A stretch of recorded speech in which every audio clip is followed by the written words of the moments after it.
Anak laki-laki itu tiba-tiba mulai curiga bahwa ibu tirinya sedang mencampur racun ke dalam makanannya. Setiap kali dia makan, dia mencium sedikit bau kimia dari makanannya. Suatu hari, diam-diam ia menyimpan makanannya ke dalam kotak pensil. Lalu ia turun ke bawah dan berpura-pura seolah sudah menghabiskan semua makanannya. Ia memberikan mangkuk kosong itu kepada ibu tirinya, lalu berkata bahwa ia akan pergi ke rumah temannya. Namun begitu dia berbalik, sedikit makanan yang disembunyikannya menetes keluar dari tasnya. Ibu tirinya bertanya, "Itu apa?" Anak laki-laki itu menjawab, "Hanya air." Saat ibu tirinya mencoba membersihkannya, dia menyadari bahwa itu adalah makanan yang tadi dia berikan.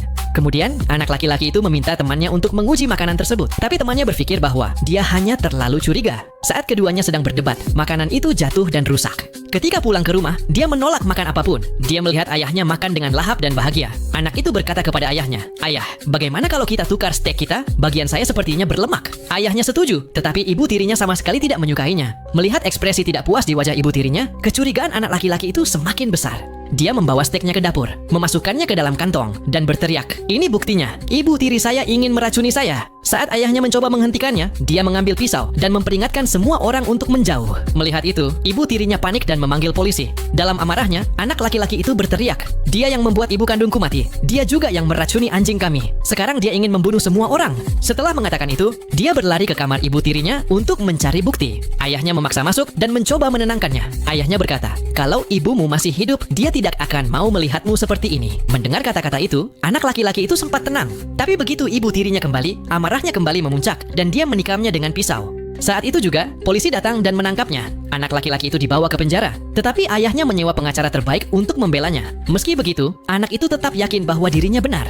Dia teringat bahwa ketika ibunya sakit, ibu tirinya adalah perawat yang merawatnya. Namun, bukannya membaik. Kondisi ibunya justru semakin parah hingga akhirnya meninggal. Anak laki-laki itu yakin bahwa kematian ibunya disebabkan oleh ibu tirinya. Setiap kali dia makan masakan ibu tirinya, perutnya terasa sakit. Tetapi para dokter tidak pernah menemukan apapun. Pengacaranya pun menyarankan agar dia menjalani evaluasi psikiater. Jika dia didiagnosis mengidap skizofrenia, dia bisa terhindar dari hukuman penjara. Demi keluarganya, anak itu akhirnya menyetujui saran tersebut. Hasil laporan menunjukkan bahwa dia memang menderita skizofrenia, dan dia kemudian dikirim ke rumah sakit jiwa. 6 bulan kemudian, ibu tirinya datang menjenguknya. Dia berkata, "Aku sudah memaafkanmu, lukaku sudah sembuh." Namun dia juga membawa kabar buruk. Ayahnya telah meninggal karena serangan jantung, dan kakak laki-lakinya kini mengalami sakit perut yang sama seperti yang dulu sering dialaminya. Mendengar itu, anak laki-laki itu marah besar dan mencoba menyerang ibu tirinya. Dia menuntut agar dibawa menemui kakaknya, tetapi petugas segera menyuntiknya dengan obat penenang agar dia tenang. Apakah benar ibu tirinya orang yang jahat? Nah, kalian bisa saksikan serial TV ini dengan judul Accused 2023.